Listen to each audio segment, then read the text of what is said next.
Bonjour et bienvenue dans cette vidéo consacrée à Extreme PBR. Certainement la dernière vidéo, c'est ce que je vais montrer après, c'est pas nécessairement... j'aurais fait le tour, je pense. Je supprime et maj A. Et je vais dans sphère.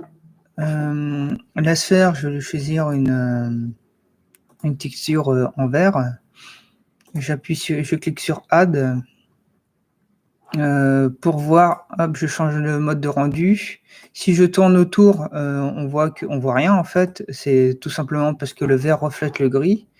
Il faut que j'aille dans rajouter un environnement. Là, je vais dans texture d'environnement.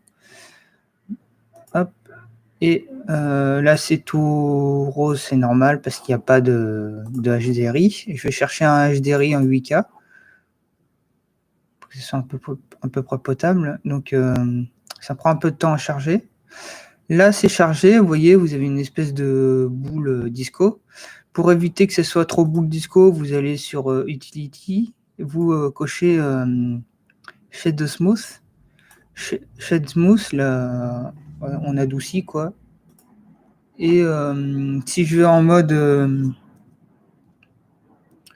objet, ce qu'on peut faire, c'est mettre en jouer sur l'angle pour qu'on voit ici. Pour que ça soit un peu plus smooth en fait. Hop, vous voyez que là c'est un peu plus smooth, même si je bascule vers presque si je mets 0, hop.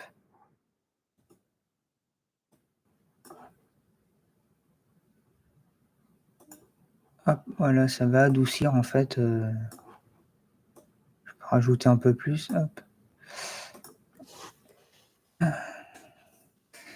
Ça va adoucir tout ça, ça va même lisser. Là, c'est complètement lisse en fait. Hein. Pour changer en fait l'aspect du verre, on peut aller toucher les paramètres dans Glasses Setting. Vous avez Roughness, ça normalement si vous connaissez un peu en texture, vous savez ce que c'est. Là où il y a un petit côté effet loop là ici. Le Fresnel c'est selon l'eau qui est à l'intérieur, je crois, comme ça. C'est fractance. Ouais, ça c'est de la physique. Hein. Et moi c'est pas très bon. Alors voilà.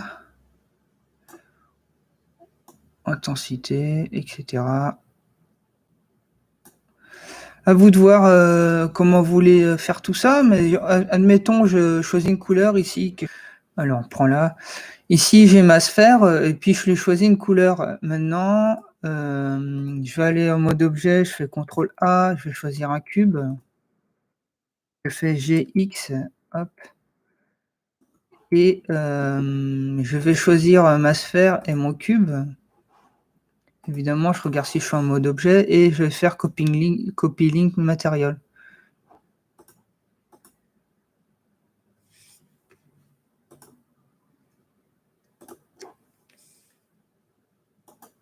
Voilà, j'ai fait copy link material et vous voyez que ça copie en fait la texture. Et si je m'amuse en fait à changer la couleur, voilà.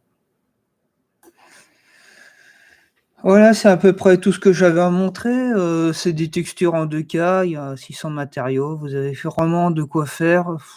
Si comme moi, vous avez vraiment la flemme d'aller dans l'éditeur de textures, etc., trifouiller dedans, c'est vraiment un très bon outil. C'est vraiment un très bon add-on. Après, je vous conseille quand même de savoir... bah, ça coule de source de connaître quand même un peu le système nodal, quoi. Mais c'est pas mal. Si ça vous a plu ou si vous voulez soutenir la chaîne pour que je fasse encore plus de vidéos qui parlent d'add-on de Blender ou même de d'autres logiciels en 3D, voire même en 2D, hein, je vais faire du After Effects. N'hésitez pas à mettre un pouce vers le haut. Si ça vous plaît pas, n'hésitez pas à mettre un pouce vers le bas. Comme ça, ça fait monter dans l'algorithme. Et puis abonnez-vous ou pas.